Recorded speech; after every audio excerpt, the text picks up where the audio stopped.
akan membahas tentang setan. Ngomong sama sebelahnya, kamu bukan setan. Nah, saudara, saya masih ingat waktu saya belajar ilmu gaib sebelum saya bertobat. Di situ saya baru mengerti kenapa orang yang belajar ilmu gaib banyak yang gila. Di situ guru saya memberitahu saya, kekuatan roh itu segini, kekuatan manusia itu segini. Begitu kekuatan roh ini masuk, maka orang itu tidak kuat jadi gila. Jadi kamu kalau ingin mempelajari kekuatan gelap itu, sebelum saya bertobat guru saya berkata, kamu harus punya kemampuan kekuatan manusia 2 kali lipat melebihi manusia biasa untuk mengimbangi kekuatan roh. Nah, apa yang terjadi? Di situ saya dilatih keras sekali. Nah, kadang orang itu berpikir, misalnya punya belajar ilmu mengambang di atas air. Dikira dipikir hanya baca mantra, peng, langsung jalan di atas air. Tidak bisa. Itu harus ada kekuatan fisik juga. Nah, pada waktu saya sebelum bertobat, untuk belajar mengambang di atas air, itu setiap hari, itu harus duduk berdiri sehari 50 kali. Nanti saudara berpikir duduk berdirinya model kayak apa? Betul? Betul? Wah, enggak gampang. Saya sudah tidak latihan 25 tahun. Duduk berdirinya seperti ini. Ini kan tidak nginjek tanah.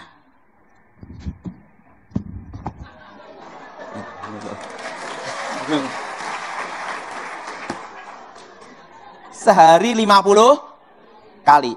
Dan kalau menghadap guru itu seperti ini. Bayangin, itu sehari 50 kali. Bayangkan.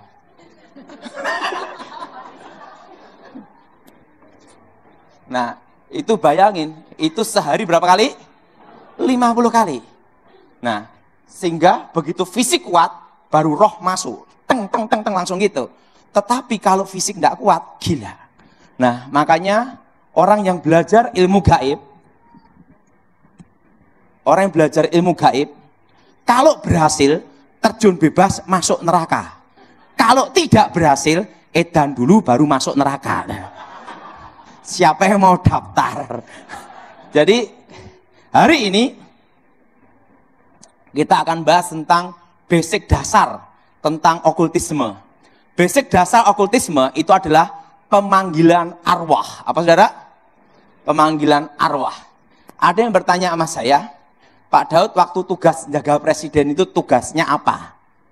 Nah, sekarang kan saya kasih tahu. Selama saya tugas, selama 10 tahun, saya tidak pernah gagal. Prinsipnya hanya satu tiket berangkat, tidak ada tiket pulang. Artinya apa? Sampai tugas itu selesai baru pulang. Nah, salah satu tugasnya aja ya, saya kasih tahu. Satu kali saya dipanggil jenderal, Daud sini, siap. Kamu ingin Natal aman? Siap. Tangkap hidup mati Nurdin M. Top. Itu masih tugas yang kecil aja. Setelah itu, kamu dipanggil ibu menghadap ke Cikeas. Jadi saya itu perintah langsung dari Ibu Ani Yudhoyono. Langsung ke Cikeas. Udah. Yang bisa nangkap orang punya ilmu menghilang adalah bekas orang yang menghilang. Siap. Ini profilnya. Jadi penangkapan Nurdin itu perlu waktu 7 tahun. Dan itu gagal. Waktu mau ditangkap Sandi Yuda. Sandi Yuda itu dari Kopassus. Waktu jarak 5 meter, ting, menghilang. Setelah itu disergap di Temanggung. Di Temanggung. Nah, itu waktu di Temanggung dikepung sama Kapolda Jawa Tengah Alex Bambang Riyatmojo. Berondong peluru. Nurdin berjalan di tengah-tengah polisi. Itu yang sebenarnya. Maka untuk mengalahkan orang punya ilmu menghilang adalah bekas orang yang menghilang. Izin. Berapa tim dibentuk? Kamu sipil. Tidak boleh eksekusi. Tapi kamu akan didampingi. Pertama, Kolonel Abdul Rahib Siregar dan grup 2 Kopassus. Kedua, dari polisi Kapolda Jawa Tengah, yaitu Alex Bambang Riyatmojo. Tugas kamu, beritahu titik lokasi, hilangkan ilmu, setelah itu tim masuk. Siap. Dan Ibu Ani ngasih perintah, langsung jalan langsung. Nah, pengejaran sebenarnya ada di Lampung. Nah, saya deteksi dulu. Karena kalau dulu sebelum saya bertobat, punya ilmu menghilang, kan bisa kebaca signalnya. Begitu dia gunakan sekali aja, pasti ketangkep. Nah, kenapa? Yang tahu tentang setan adalah bekasnya setan. Nah, betul? Nah, begitu dia gunakan sekali, tek, di Jawa Tengah. Izin Jenderal, posisi ada di Jawa Tengah, sekitar pinggir kota Solo. A2, A1, A3, A4. Izin, A2, tahu kampung tidak tahu tempatnya. Oke, itu masalah mudah. Sandi Yuda, Densus, semua terjun. Bin, terjun semua. Nah, Daud sekarang udah tahu tempatnya. Sekarang tugas kamu. Saya doain dalam nama Yesus. Segala setan roh jahat keluar. Itu setannya keluar, langsung telepon. Izin, Jenderal, sama tim operasi. Izin, sekarang kekuatan sudah netral, tidak berfungsi. Dalam 3 jam, tidak bisa digunakan. Tim boleh masuk. Dor! Selesai. Langsung Jenderal berkata saya, Daud, siap Jenderal. Ada 2 pilihan. Pilih salah satu. Uang atau nama? Siap, uang.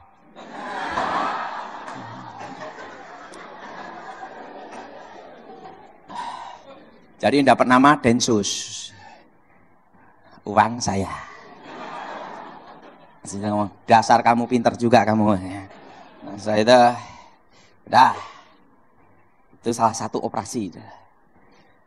Jadi Nurdin M. Top, Dr. As-Sahari, dan penggagalan bom Jati Asih. Saya semua. Nah, itu masih sebagian kecil aja. Masih banyak tugas-tugas yang diberikan ke saya. Tapi semua itu karena Tuhan. Amin. Nah, 10 tahun saya menjaga negara. Tugas saya langsung di bawah Kasat begitu. Nah, jadi 10 tahun saya itu jarang pulang. Nah, saya lihat anak saya udah gede. Saya pikir tahun 2013 saya nemui Kasat, izin Jenderal, siapapun presidennya 2014 saya tidak jaga lagi. Makanya saya tidak ke Pontianak itu kira-kira 10 tahun lebih. Hampir 15 tahun. Karena saya tugas itu, tugas khusus. Suatu waktu dibutuhkan langsung siap. Nah, waktu itu siapapun presidennya saya tidak jaga lagi. 2014. Tapi negara memerlukan kamu diaktifkan kembali. Nah, kapan ngomong mundur? 2014, siapapun presidennya saya tidak jaga lagi. Bulan kapan? 6 atau 7 tanggal 9. Udah. 2014 saya mundur. Nah, makanya 10 tahun zamannya SB. Teroris langsung diatasi. Karena apa? Disitulah saya ditugaskan untuk pengamanan negara. Nah, setelah itu 2014 saya mundur. TV One, Prabowo menang. Metro TV, Jokowi menang.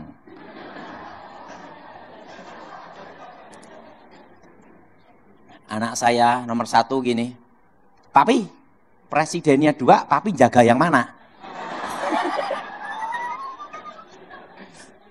Akhirnya Jokowi menang. Saya ngomong sama anak saya, Papi sudah mundur. Jadi, kok Papi mundur kenapa? Untuk nemenin kalian. Sekarang turun pangkat, jaga kalian jadi baby sister. Nah, itu tahun 2015, ada salah satu pas pampres nemuin saya, Pak Daud, Anda diminta menghadap Menko. Ada apa? Anda diusulkan untuk pengaktifan kembali. untuk keamanan negara. Nah, di situ istri saya ngeliatin saya, waduh udah 10 tahun dah ini, kapan selesainya kan gitu lah. Saya ngomong, izin, saya balik ke gereja aja. Jadi saya kembali ke gereja. Nah, karena waktu saya 10 tahun pun juga pelayanan di gereja, tapi jarang pulang.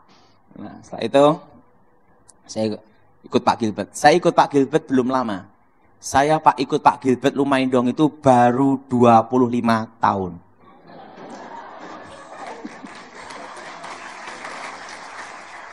Dan saya tidak pernah yang namanya berontak, mecah didikan gereja, ribut, tidak pernah. Karena apa? Karena kita ini ada doktrin. Nah, mungkin doktrinnya Anda dengan saya beda. Karena sejak kecil saya itu didoktrin. Doktrin seperti ini. Kalau engkau ikut satu komando, satu komandan, sekalipun dia salah atau benar, kamu tidak boleh ninggalin. Apapun terjadi, kau jaga dia sampai titik darah penghabisan. Tapi kamu tidak boleh ikut salahnya. Nah, jadi sampai sekarang itu, saya doktrinnya itu. Pemimpin salah atau benar, itu saya tidak boleh ninggalin. Tapi tidak boleh ikut kesalahan. Hanya satu komando. Gitu. Nah itu, makanya saya ikut Pak Gilbert itu 25 tahun. Dan saya tidak pernah memberontak. Dan tidak pernah melawan. Ataupun beda prinsip langsung ngedeki gereja. Tidak pernah saya. Kenapa? Karena prinsip itu sejak kecil ditanamkan ke saya. Sekalipun komandan salah, tidak boleh ikut kesalahan. Tapi tidak boleh meninggalkan sampai titik darah penghabisan. Makanya setelah Pak SBY turun, sampai sekarang saya tidak kemana-mana. Setia satu komando. Nah, saya kan ikut Pak Edi Wibowo. Nah, walaupun beliau pensiun, tetap sampai sekarang. Saya tidak kemana-mana. Satu jalur merah, komando. Nah itu. Jadi sampai sekarang saya ikut Pak Gilbert ya dari saya bertobat sampai sekarang. Nah, kadang saya itu juga bingung di Kristen ini ribut sebentar, mecah didikan gereja. Nah, setan bisa protes. Setan aja tidak pernah berontak sama Lucifer ya. Nah, hari ini kita akan membahas tentang pemanggilan arwah. Mari kita buka Alkitab kita dalam kitab 1 Samuel pasal 28. Kitab 1 Samuel pasal 28 ayat 9 sampai dengan ke-20.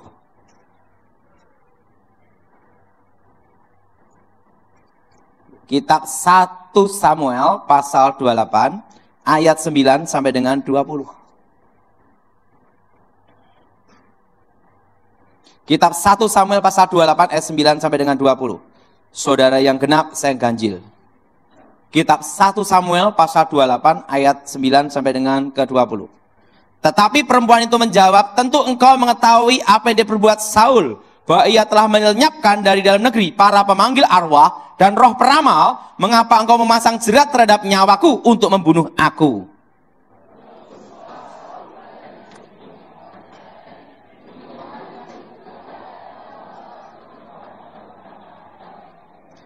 Sesudah itu bertanyalah perempuan itu, siapakah yang harus kupanggil supaya muncul kepadamu? Jawabnya, panggillah Samuel supaya muncul kepadaku.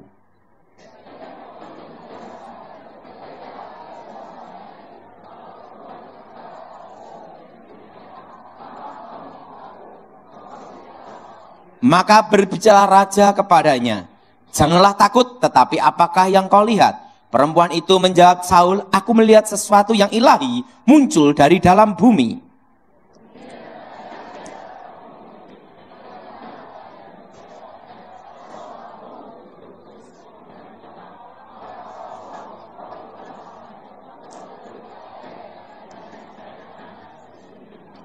Sesudah itu berbicaralah Samuel kepada Saul, mengapa engkau mengganggu aku dengan memanggil aku muncul? Kata Saul, aku sangat dalam keadaan terjepit. Orang Filistin berperang melawan aku dan Allah telah undur daripadaku. Ia tidak menjawab aku lagi baik dengan perantara nabi maupun dengan mimpi. Sebab itu aku memanggil engkau supaya engkau memberitahu kepadaku apa yang harus kuperbuat.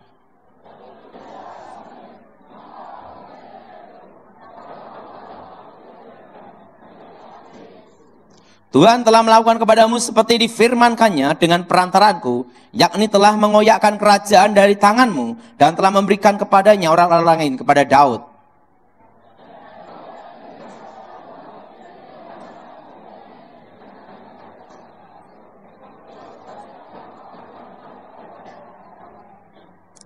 Juga orang Israel bersama-sama dengan engkau akan diserahkan Tuhan ke dalam tangan orang Filistin. Dan besok engkau serta anak-anakmu sudah ada bersama-sama dengan daku. Juga tentara Israel akan diserahkan Tuhan ke dalam tangan orang Filistin.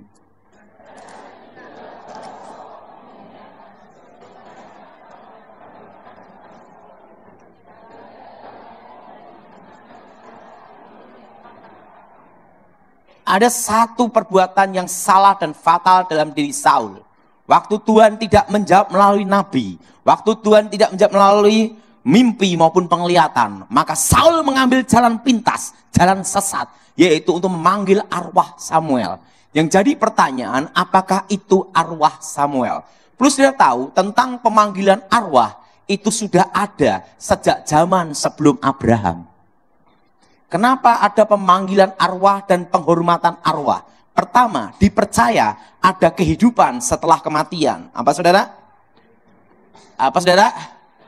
Ada kehidupan setelah apa? Kematian. Yang kedua, dipercaya arwah orang yang sudah meninggal, tahu masa lalu dan masa yang akan datang, yang disebut namanya roh peramal. Makanya peramal itu menggunakan arwah orang mati.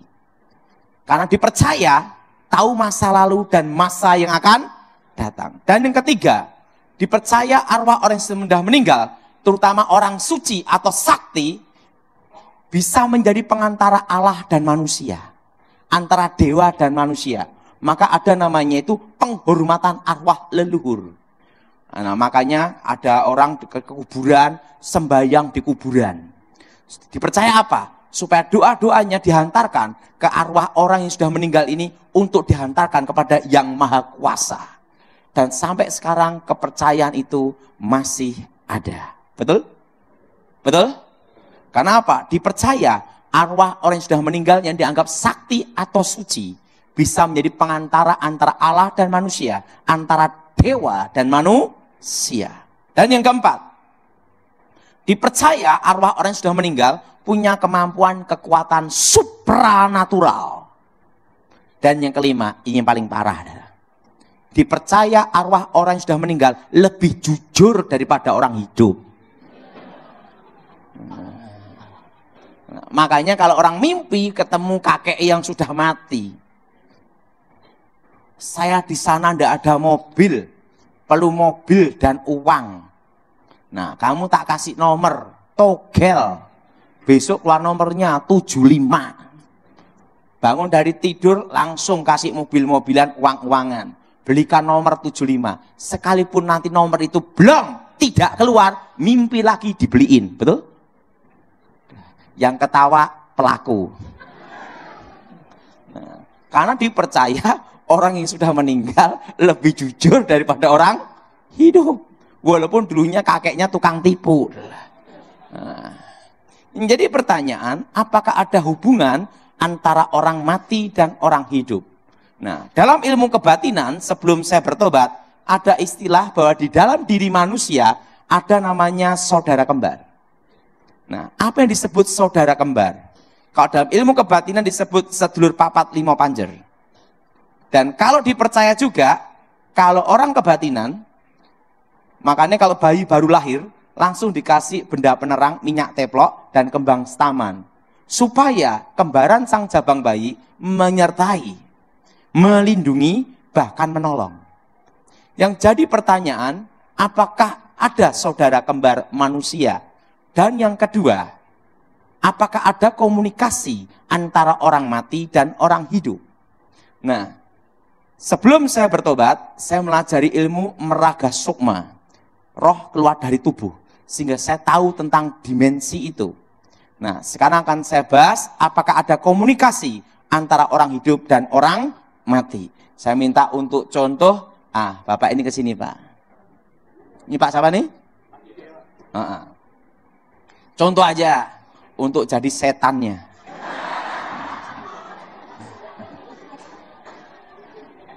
Nah, saya minta yang baju putih sini, Pak. Nah, saya itu kan sesuai contoh. Nah, ini namanya setan gundul. Contoh aja. Nah, ini jadi malaikatnya. Yang jadi malaikat senang sekali, yang jadi setan gini.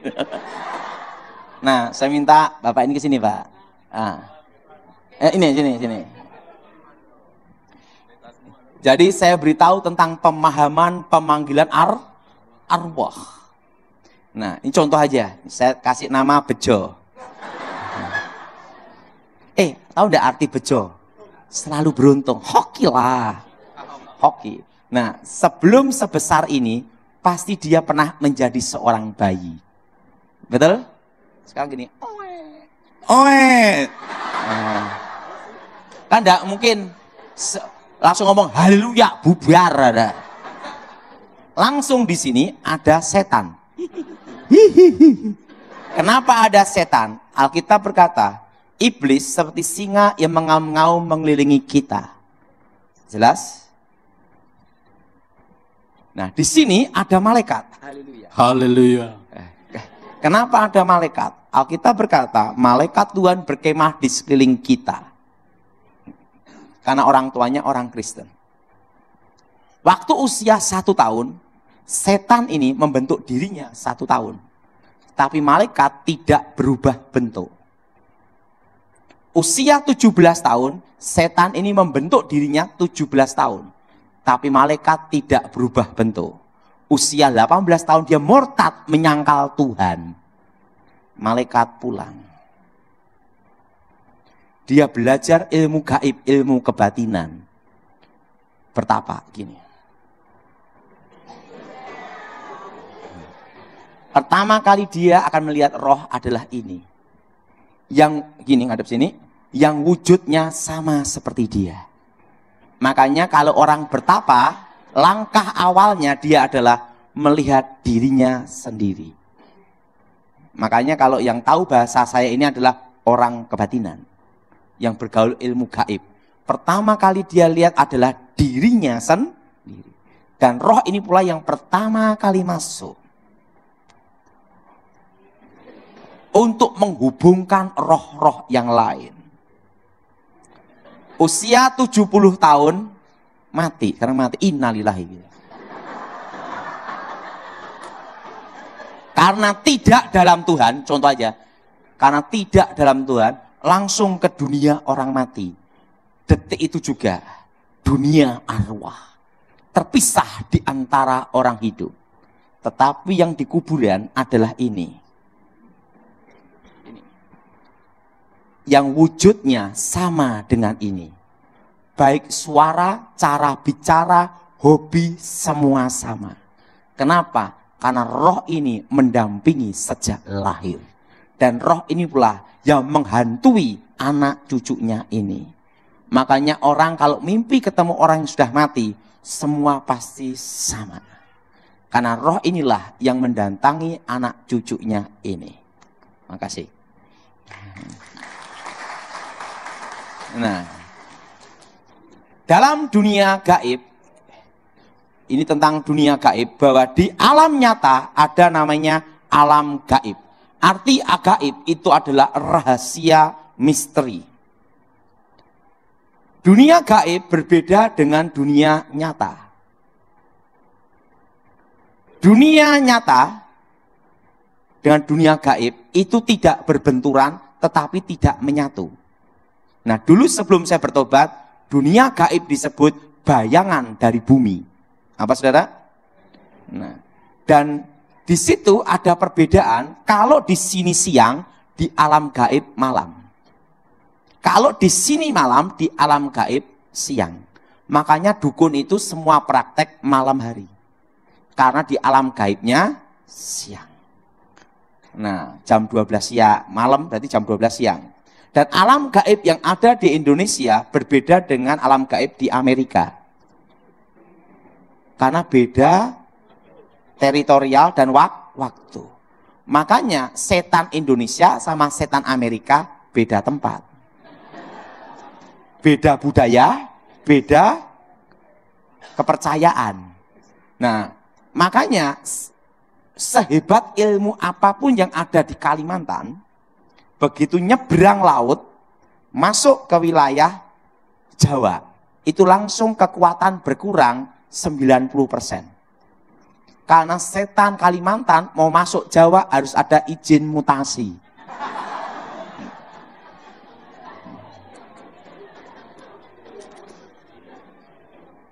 Namanya apa? Teritorial.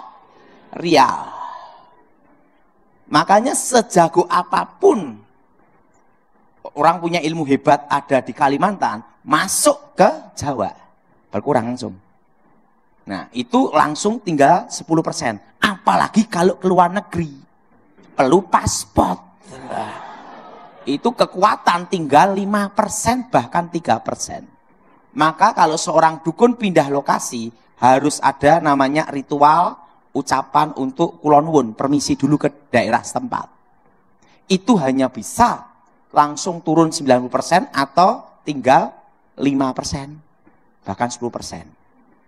Jelas? Nah, dunia gaib yang ada di Indonesia berbeda dengan di Amerika karena beda budaya.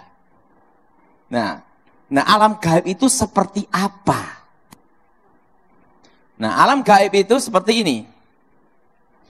Pertama ada disebut namanya alam bayangan. Apa saudara?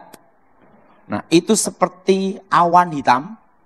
Di situ akan ketemu raja-raja, jenderal-jenderal, termasuk panglima-panglima zaman dahulu. Yang disebut alam bayangan itu adalah alam tipuan. Makanya kalau ada orang bertapa, dia ketemu yang namanya Presiden Soekarno, Gajah Mada, Hayam Wuruk. Itu ada di alam bayangan. Tapi itu ingat, hanya roh setan yang menyamar. Roh-roh yang mendampingi orang-orang itu sejak lahir. Ini disebut namanya alam bayangan. Alam tipuan namanya. Nah, banyak orang itu ada di alam tipuan ini. Nah, setelah itu alam gaib yang sebenarnya. Nah, alam gaib yang sebenarnya itu seperti lautan kaca. Seluruh dunia bisa dilihat. Makanya sebenarnya tentang alam gaib di Alkitab itu ada. Waktu Yesus dicobai, iblis menunjukkan kerajaannya. Yesus ada di satu tempat melihat seluruh dunia. Itu alam gaib yang sebenarnya. Itu lautan kaca. Nah, orang yang tidak percaya Tuhan, kalau kehilangan mobil, minta tolong ke dukun dan ketangkep. Lewat mana? Ini lautan kaca ini.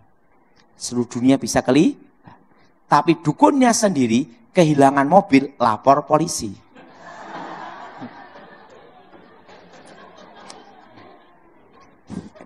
Kenapa? Karena setan tidak pernah memberi manusia gratis. Itu ada harga yang harus dibayar. Bangkrut, miskin seumur hidup. Makanya dukun itu tidak akan menggunakan ilmunya sendiri. Orang yang tidak percaya Tuhan, kalau sakit pergi ke dukun. Dukun sakit pergi ke dokter. Itu ada rahasianya. Nanti lain waktu saya bahas. Nah, itu loh kalau mau laris toko, pergi ke dukun ini, suhu ini, ke kuburan keramat ini. Kenapa tidak naik pangkat sendiri, tidak kaya sendiri? Karena ada risiko. Harga yang harus dibayar. Saya mau tanya, siapa yang percaya setan bisa memberkati? Angkat tangan. Tinggi-tinggi. Siapa yang tidak percaya setan memberkati? Angkat tangan. Siapa yang tidak percaya setan bisa berkati? Angkat tangan. Nah, yang ketiga, yang bingung angkat tangan. Ini saya kasih sekilas. Sama-sama minta ke dukun, sama-sama minta ke setan, kayanya beda-beda. Ada yang tetap miskin sekalipun minta. Ada yang kaya, ada yang miskin sekalipun minta. Ini rahasianya. Sebelum saya bertobat, ada hukum namanya keadilan yang maha kuasa. Orang baik, orang jahat, orang beragama, tidak beragama, ateis atau bukan. Semua bisa merasakan cahaya matahari. Betul? Betul? Siapa yang setuju angkat tangan? Demikian karena keadilan yang maha kuasa. Bahwa manusia di bawah kolong langit ini diberinya berkat rezekinya masing-masing. Namanya mangkok piringnya, takarannya masing-masing. Buktinya ada pendeta yang kaya raya, makan begini. Tapi ada juga pendeta miskin, makan begini. Sama-sama pendeta, rezeki beda, sama-sama doanya, betul? Tidak usah banyak-banyak. Preman aja, ada preman kelas nasional dan preman kelas terminal, betul? Betul? Betul? Kita punya anak 3, kayanya beda-beda, ada yang miskin, ada yang kaya, betul? Betul? Ada orang Kristen kaya, ada orang Kristen miskin. Ada Hindu Buddha Islam yang kaya, ada Hindu Buddha Islam yang miskin. Karena keadilan yang maha kuasa. Manusia di bawah kolong langit ini diberinya rezekinya masing-masing. Hanya bedanya kalau kita percaya Yesus, dijamin masuk surga. Dan kalau kita setia, ditambahi berkat itu. Tapi untuk hoki, keberuntungan, udah diberinya masing-masing. Maka hukum tabur tua itu berlaku bagi semua umat manusia. Nah, apa yang membedakan Tuhan dan setan? Ada. Setan bukan pencipta. Tuhan adalah pencipta. Arti pencipta itu adalah yang tidak ada menjadi ada. Setan itu tidak bisa mencipta. Itu bedanya. Nah, orang kalau minta kekayaan sama setan, diambil dari mana? Rezeki anak cucunya. Kalau hoki anak cucunya itu besar, orang tuanya kerja apapun berhasil. Tapi setelah orang tuanya mati, anak cucu ini kerja apapun gagal, bangkrut, habis. Kenapa? Karena rezekinya sudah diambil duluan sama orang tuanya. Maka Alkitab berkata setan itu pencuri. Jelas? Jelas? Nah, kalau anak cucunya itu tukang ojek, tukang becak, sekalipun minta ke setan tetap becak. Karena tergantung rezeki hoki anak cucu. Jelas? Jelas? Jelas? Dan kutukannya ada. Tidak bisa menikmati kekayaan itu. Nah, coba Bapak ini berdiri, Pak. Anda dikasih kaya, hari ini kaya. Berapa tahun kemudian terkena kutukannya. Tidak bisa menikmati kekayaan. Stroke, sakit gula. Nah, setelah itu, anak edan. Anak gila, istri dibawa ke neraka, tapi kaya, mati ke neraka, mau? Nah, pikir dulu. Dan itu pun ingat, setan bukan pencipta. Nah, makanya orang kalau minta kekayaan setan, ingat saudara, tidak bisa menikmati. Dan yang kedua, rezekinya itu bukan dari setan, diambil anak cucu. Setelah orang tuanya mati, selesai ini. Nah, kenapa dukun tidak minta sendiri? Dia tahu rezeki anak cucunya bokek. Saya kalaupun minta tetap bokek. Nggak bisa. Kalau setan itu bisa berkati, nggak ada dukun praktek, tahu nggak? Minta kayak sendiri-sendiri, betul? Kenapa? Karena tahu rahasia ini. Jadi kalau saudara mimpi ketemu kakek nenekmu, orang tuamu yang sudah meninggal, itu bukan arwah mereka. Itu ada di namanya alam bayangan. Jelas? Alam apa, saudara? Alam bayangan. Nah, Pak, bagaimana tentang kitab Samuel ini? Ini banyak perdebatan di sini. Yang bisa menjawab ayat ini adalah bekas dukun. Karena yang praktek. Sekarang saya jelasin, apakah ini arwah Samuel atau bukan. Pertama, roh itu dipanggil.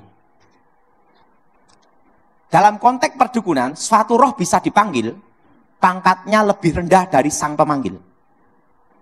Presiden panggil menteri, karena presiden lebih tinggi dari menteri. Menteri panggil presiden, menterinya dipecat, betul? Nah. Nabi sama dukun, pangkatnya tinggi mana? Nabi. Kenapa roh ini bisa dipanggil? Berarti kan di bawah dukun, betul? Betul? Kedua, muncul dari dalam bumi. Sesuatu yang ilahi muncul dari atas.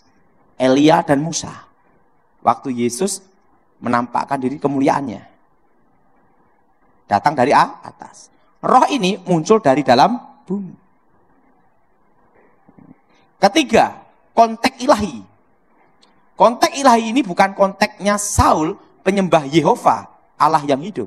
Tapi konteks seorang dukun. Saul sendiri tidak lihat. Dalam pemanggilan arwah, kesurupan. Blek! Bangun. Suaranya persis gini-gini. Yang lihat itu dukunnya. Pasiennya hanya mendengar suaranya, apa yang disampaikan dukun. Namanya mediator.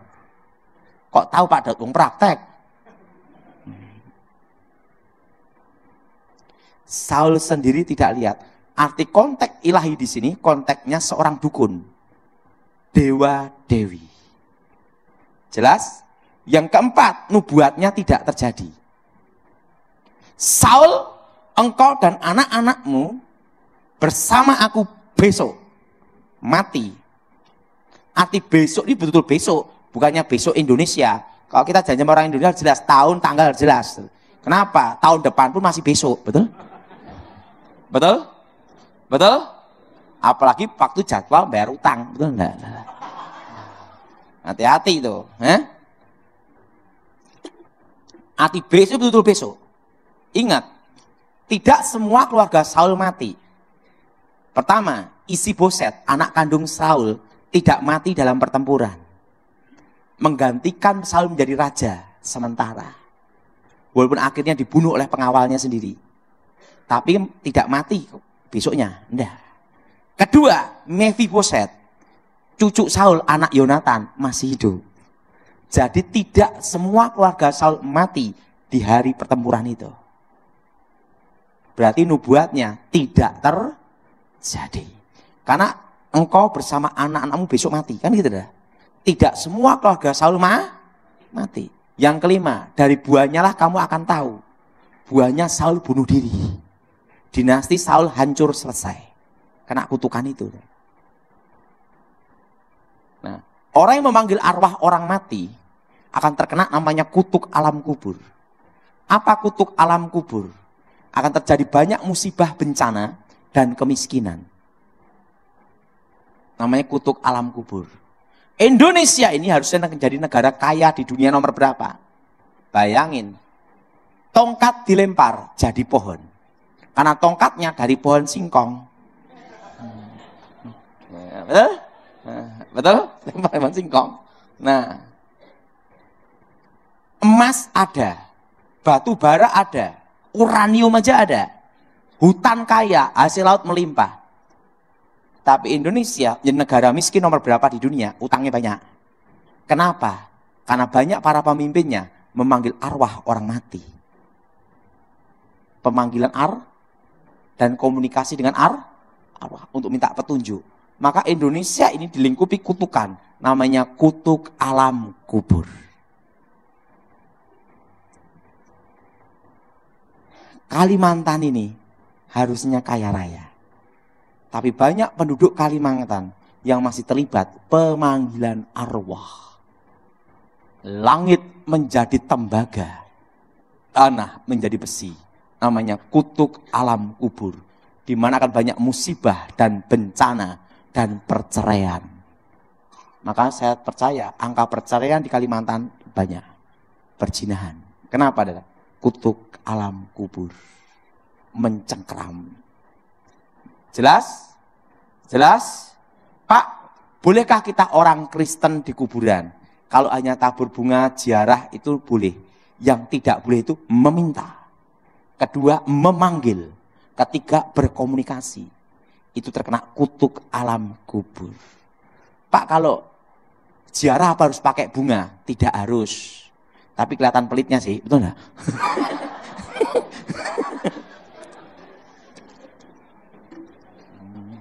Tidak ada urusan sebenarnya. Jelas, saudara? Yang tidak boleh apa? Pak, bolehkah mendoain orang mati? Tidak boleh. Itu kurang kerjaan. Udah putus, udah selesai. Jelas, saudara? Jadi yang tidak boleh itu memanggil. Apa, saudara? Meminta petunjuk. Jadi kalau sudah mimpi ketemu orang yang sudah mati sering ketemu itu, berarti masih ada kutuk alam kubur yang mengikat. Harus diputuskan. Jelas? Namanya kutuk apa? alamku kubur. Nah, jadi Indonesia itu terkena kutukan itu. Harus diputuskan. Perhatiin, di Indonesia ini banyak sekali bencana. Betul? Betul? Banyak apa? Musibah. Harus diputuskan dalam nama Yesus. Jadi kalau kita mendoain orang mati tidak boleh. Nah, kan ada minta dipoto kakeknya. Kek, cucu minta pandai ya kek. Gimana mau ngasih pandai? Wong kakeknya CSD ndak lulus.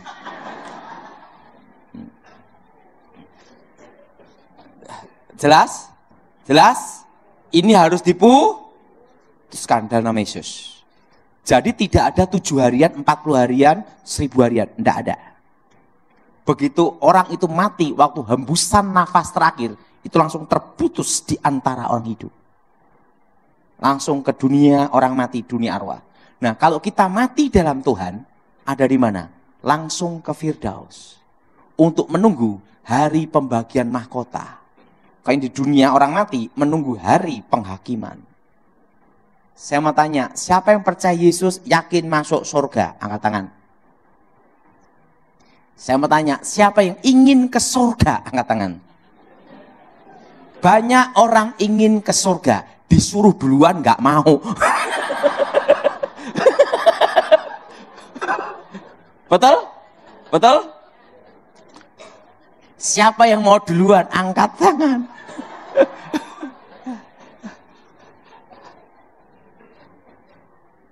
Saya percaya surga itu ada. Kenapa saya percaya surga itu ada? Saya pernah ke surga. Dalam hidup saya sudah melihat Tuhan 2 kali.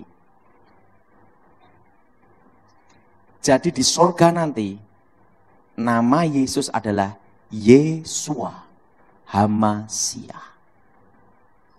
Dan kita memanggil dia di Indonesia Tuhan Yesus. Muslim, Isa Al-Masih.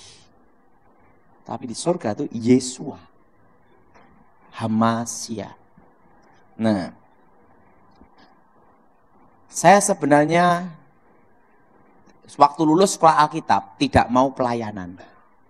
Karena pelayanan ini banyak proyek thank you-nya. Proyek terima kasih. Jemaat yang pelit sama murah hati, banyak yang pelit. Udah doa capek-capek, dalam nama Yesus, sampai ludah habis. Mau pulang, terima kasih pendeta, pulang pergi bayar sendiri. Karena itulah saya ambil keputusan saya bisnis. Saya bisnis sejak tahun 96. Saya umur 25, saya udah punya pabrik plastik. Dan saya tidak ada utang bank. Ini rekor saya sebelum saya bertobat. Termasuk saya bertobat. Saya seumur hidup tidak pernah utang bank. Dari saya lahir. Tapi rekor itu turun gara-gara istri saya. Tahun ini utang. Gara-gara apa? Istri saya ngomong, papi, kita belum pernah ngerasakan utang.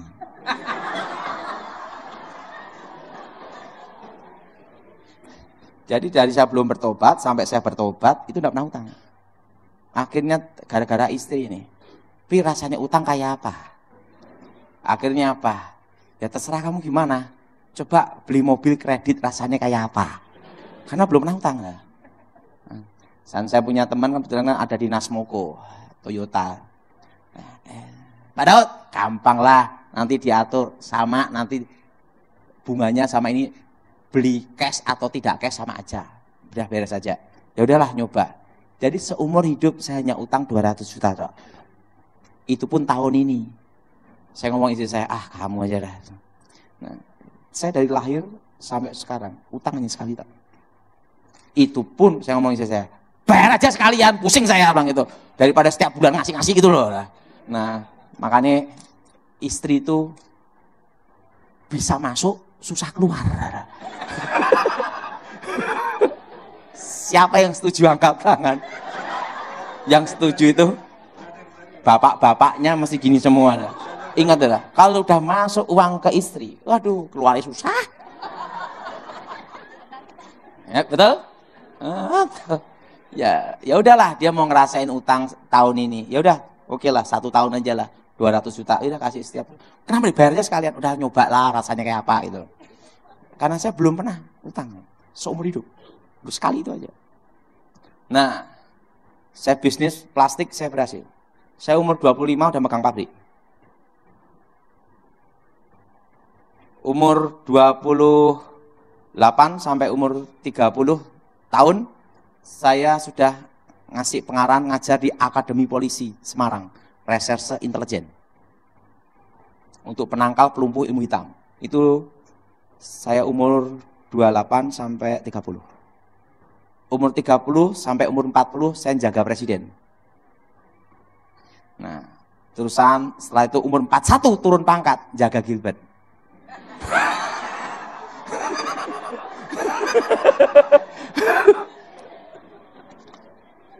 Turun apa? Turun pangkat. Saya ikut Pak Gilbert 25 tahun. Kalau saya tuh sekalipun repot apapun, di telepon saya jalan. Misalnya ini ya, sebenarnya ini saya ada urusan langsung tek, berangkat. Nah, setelah saya bisnis, saya berhasil. Saya lupa panggilan Tuhan. Lupa panggilan Tuhan yang memanggil saya pelayanan. Karena saya lihat jadi pendeta susah. Iman terus kapan selesainya gitu loh lah. Ya udahlah. Waktu saya doa pagi, Tuhan bicara, Daud, ada apa Tuhan? Sudah waktunya kamu pulang ke rumah Bapak. Ha? Matilah. Ya, saya ngomong sama Tuhan, Tuhan, beri aku waktu. Kalau umurku boleh diperpanjang, aku melayani engkau sungguh-sungguh. Tapi beri aku waktu. Walaupun hanya sesaat. Tuhan berkata, pulang. Makanya saudara yang pelayanan bandel-bandel, Tuhan ngomong, pulang. Yang banyak bikin masalah, balik aja. Kan gitu. Tuhan tidak mau pusing ya. Saya ngomong sama Tuhan, Tuhan beri aku waktu. Saya bayangkan kalau saya mati modelnya kayak apa. Nah, saya pamit sama mama saya, Mah, aku mau pulang ke rumah Bapak. Wedan apa? Stres apa? Nah, saya naik motor, boncengan sama temen. Kecelakaan motor yang paling bahaya, itu bukan yang di depan, tapi di belakang. Makanya sampai kejadian itu saya tidak mau naik motor di belakang, harus di depan. Karena yang di belakang tidak tahu apa-apa. Betul? No, saya naik motor. Wah, teman saya kencang ngebut. Wah, gini deh. Ada truk jalan kencang juga. Tanpa rating, mau nyalip, berhenti mendadak. Ini tidak sempat ngerem. Jadi karena di depan tahu, langsung gini. Saya kan tidak tahu. Mador langsung gini. Makanya kalau naik motor minta ke mana? Depan. Yuk belakang aja lah. Nah, begitu tabrakan buar itu gini. Roh saya keluar. Saya baru mengerti manusia tubuh jiwa roh itu ada. Saya lihat tubuh saya sendiri. Ada malaikat tingginya 3 meter. Malaikat itu 3 meter. Makanya tidak ada gambar malaikat anak-anak itu tidak ada lah. Tidak ada itu. Karena ada gambar malaikat anak-anak bawa sayap gini-gini. Tidak ada itu. Itu malaikat anak-anak namanya. Malaikat itu tingginya 3 meter. Roh saya dibawa ke satu tempat. Ada tangga emas. Ada malaikat banyak sekali seperti deru air bah. Memuji menyembah Tuhan. Seperti deru air bah. Bung, bung. Dan malaikat itu bicara pada saya dalam suatu bahasa. Nanti kita di surga bukan bahasa Indonesia.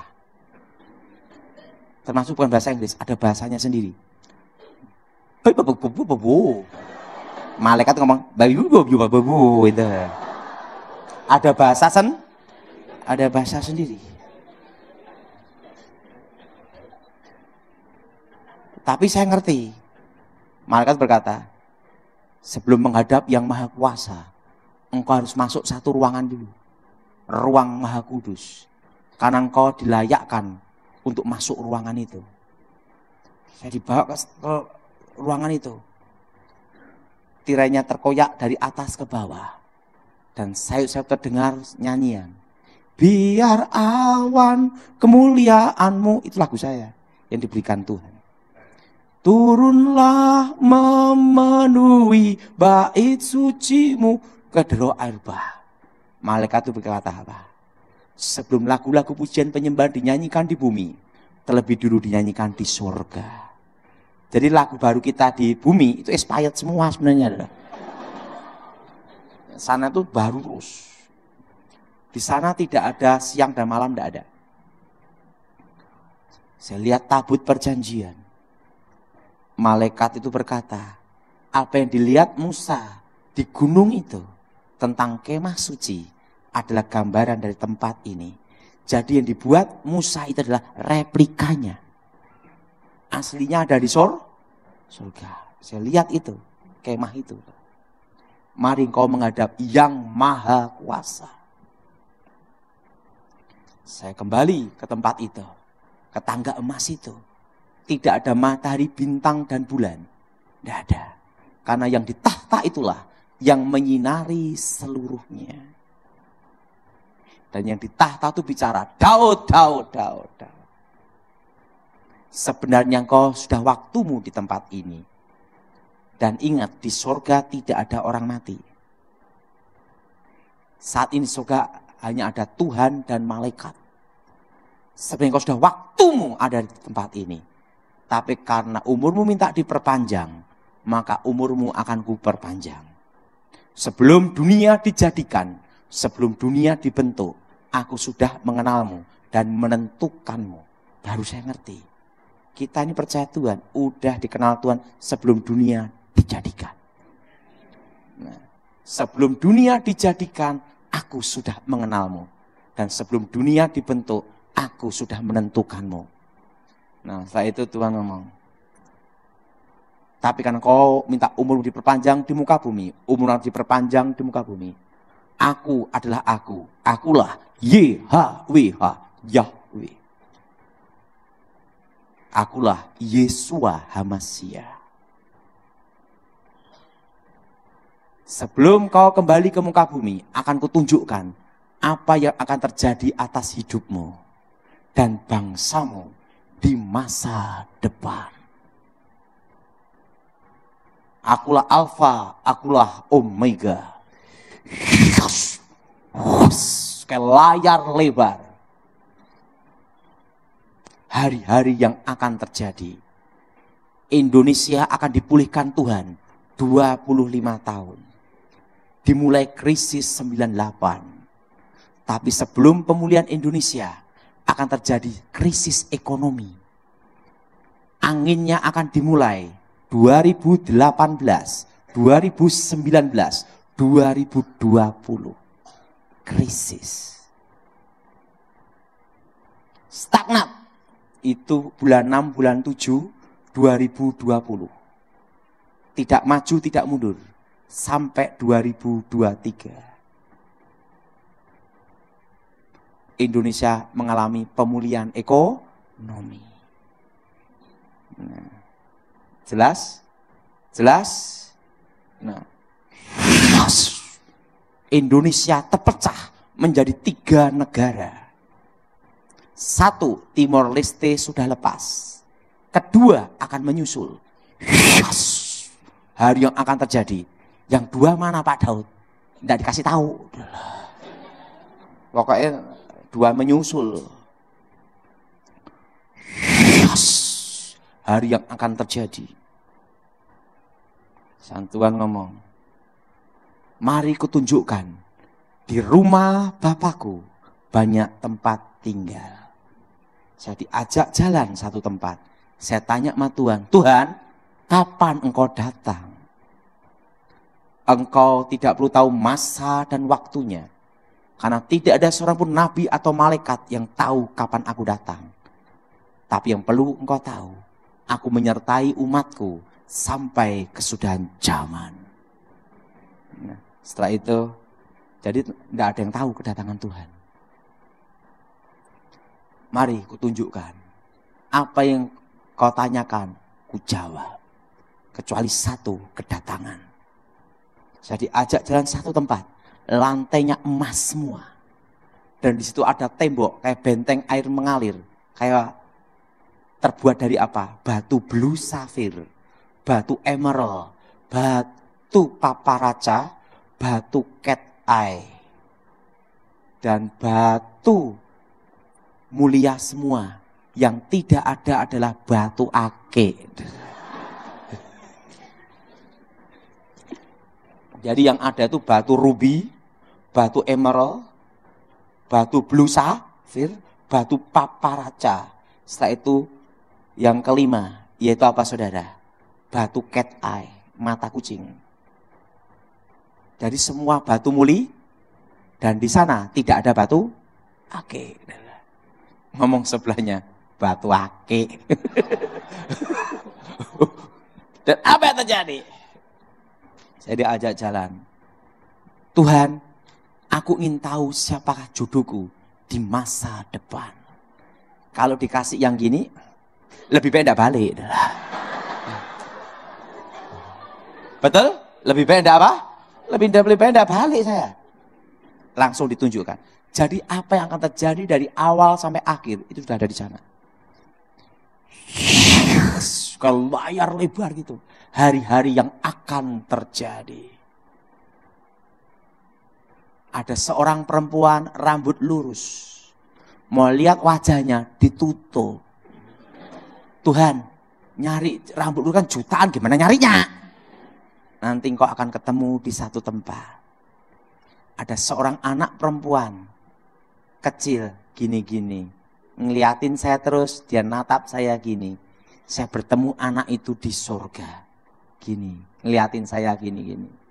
Siapa itu Tuhan? Itu anakmu di masa depan. Bayangin, saya belum kenal istri saya, udah ketemu anaknya.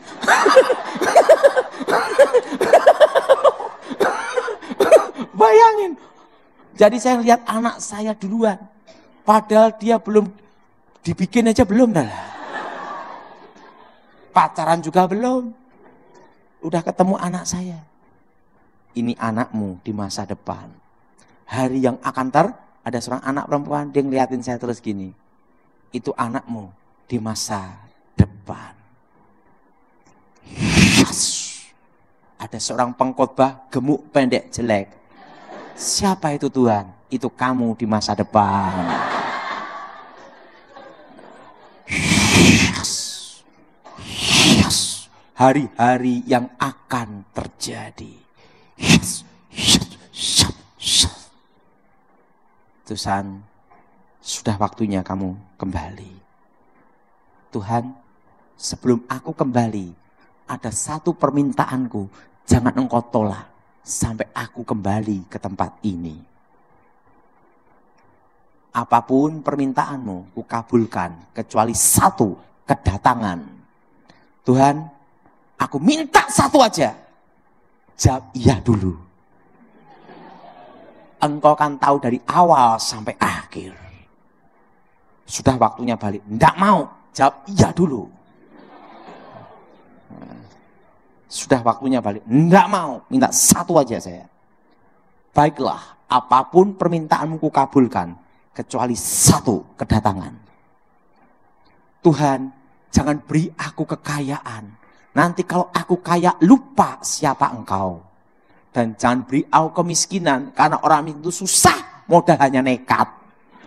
Aku minta satu aja, apa itu? Cukup bisa beli apa-apa.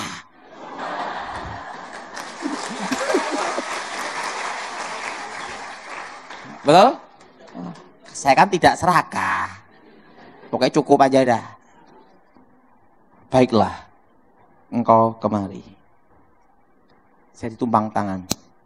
selama engkau ada di bumi, engkau akan cukup sampai engkau kembali ke tempat ini. Pergunakan hidupmu sebaik-baiknya. Saya suruh naik kereta berkuda. Itu kudanya putih keluar apinya. Nah, saya kira kan modelnya take off kayak pesawat gini. Enggak, saudara. Gini, saudara. Jadi begitu gini, itu kuda berapi itu gini, langsung gini.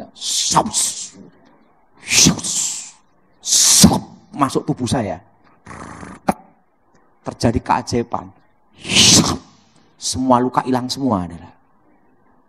Dan Tuhan berkata, lagu-lagu yang kau dengar tadi, kuberikan padamu sebagai tanda engkau pernah ada di situ. Nah, setelah itu, mama saya, Daud mati, kok hidup lagi. Nah, disitulah saya melayani Tuhan sampai sekarang. Lagu-lagu itu langsung saya tulis.